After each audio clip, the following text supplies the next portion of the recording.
He was the master of Europe, an emperor who redrew maps and brought kings to their knees. But Napoleon Bonaparte did not die in a blaze of glory on the battlefield.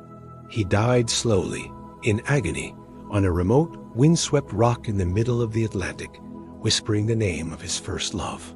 For over 200 years, the world has accepted the official story of his death from stomach cancer. But recently discovered scientific evidence has revealed a much darker and more complex picture, raising a tantalizing question: was the most powerful man of his age murdered? Section 1. The Gilded Cage, Exile on St. Helena. To understand Napoleon's death, you must first understand his prison.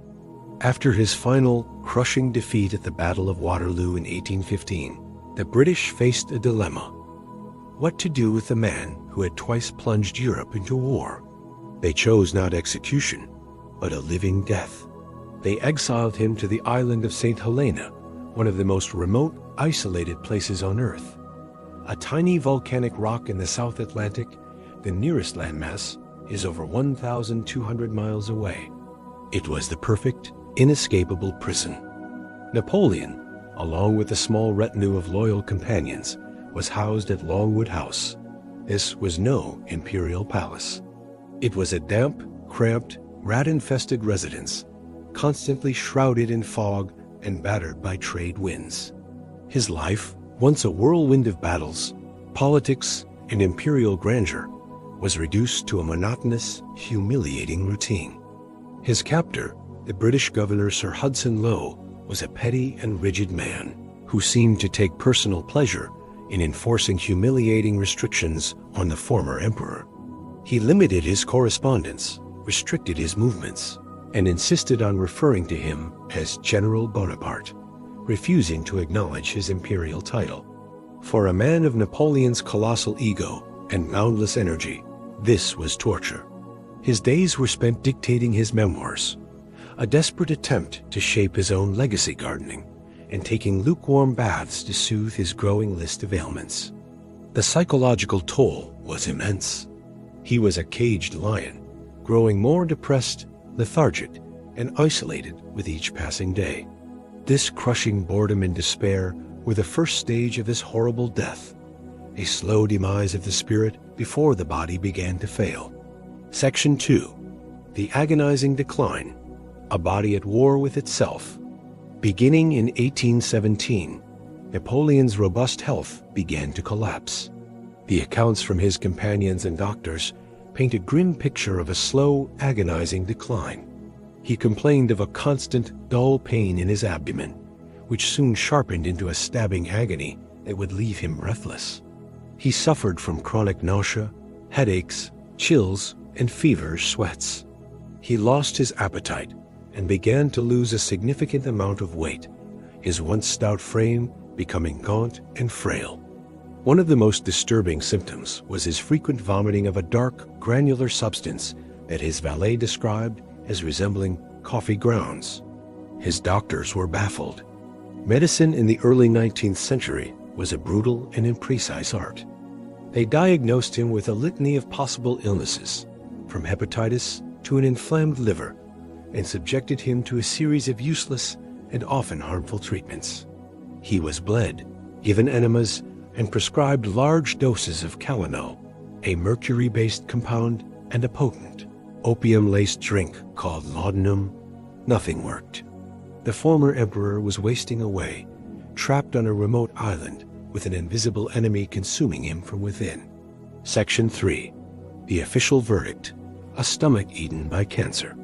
On May 5, 1821, after 6 years of exile, Napoleon Bonaparte died at the age of 51.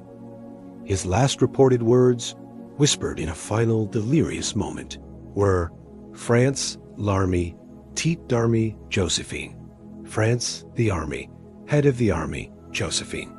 The following day, his personal physician, François Antomarchi, performed a detailed autopsy in the presence of 7 British doctors. The findings were stark and seemingly conclusive.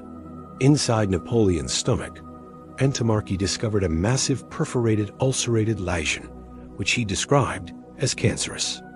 The report notes that his liver was also enlarged, and his stomach was filled with the same coffee ground substance he had been vomiting. The official cause of death was recorded as stomach cancer.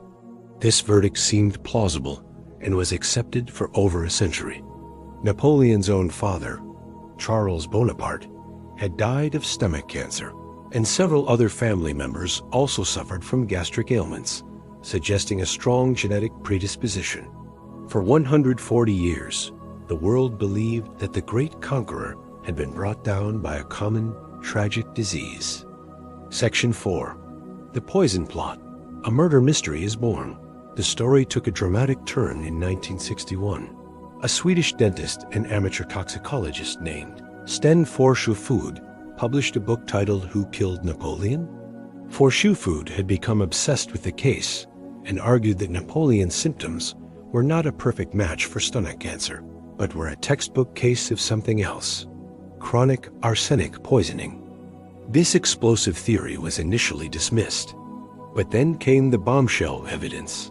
Forsjöfod, along with scientists at the Harwell Nuclear Research Laboratory in the UK, obtained several authenticated locks of Napoleon's hair, preserved by his supporters after his death. Using a new and highly sensitive technique called neutron activation analysis, they tested the hairs. The results were shocking. They contained levels of arsenic up to 38 times the normal amount. Suddenly, a murder mystery was born. The motive was clear. The British wanted to ensure he could never escape again, and the newly restored French monarchy wanted their greatest threat eliminated permanently. The method was perfect.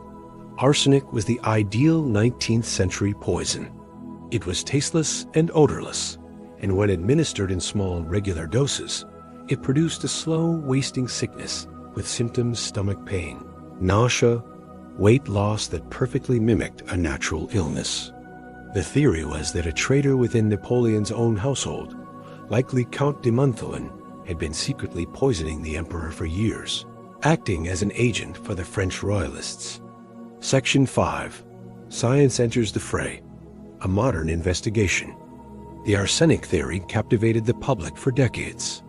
But as scientific techniques became even more advanced, researchers began to re-examine the evidence, and the conspiracy began to unravel. First, they revisited the hair samples. While the high arsenic levels were undeniable, their source was questionable. In the 19th century, arsenic was everywhere.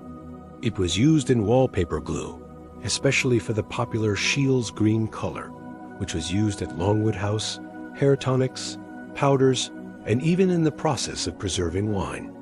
Further tests on multiple hair samples taken from Napoleon throughout his life revealed he had high arsenic levels before he even went to St. Helena. The arsenic was likely the result of a lifetime of environmental exposure, not a deliberate murder plot. The most powerful evidence, however, came from a modern re-examination of the original 1821 autopsy report. Multiple teams of forensic pathologists in France, Switzerland, and the United States have independently reviewed the detailed descriptions of Napoleon's stomach. Their conclusion is unanimous. The massive 10-centimeter ulcerated and perforated lesion described by the doctors is an unequivocal textbook case of advanced stomach cancer. The coffee ground vomit is a classic sign of severe internal bleeding from a gastric tumor. While some of his symptoms overlap with arsenic poisoning, the complete clinical picture points overwhelmingly to cancer. But the story has one final, tragic twist. While Napoleon wasn't murdered with poison, he may have been killed by his own doctors. On the day before his death, desperate to relieve a blockage, his doctors gave him a huge dose of calomel, a powerful purgative. When that failed to work, they administered a second compound, a tartar emetic, to induce vomiting. Modern doctors now know that this combination would have caused a catastrophic depletion of potassium in Napoleon's body, leading to a fatal cardiac arrhythmia. His body, already ravaged by cancer and weakened by years of illness, simply could not withstand the violent shock of the cure. Conclusion. So, what was the horrible death of Napoleon Bonaparte? The thrilling story of a secret arsenic plot, a grand political assassination, does not hold up to the scrutiny of modern science. The evidence is overwhelming that Napoleon died from a severe, bleeding stomach cancer, a disease that likely ran in his family. But the final truth is perhaps even more horrible in its tragic irony. He was not struck down by the grand conspiracy of his enemies, but likely pushed over the edge by the misguided medical treatments of his own loyal doctors who were desperately trying to save him. He died a prisoner, thousands of miles from the empire he built, his body consumed by a genetic disease, and his heart likely stopped by the very medicine meant to heal him. It was a slow, painful, and deeply inglorious end for a man who lived one of the most glorious and consequential lives in human history.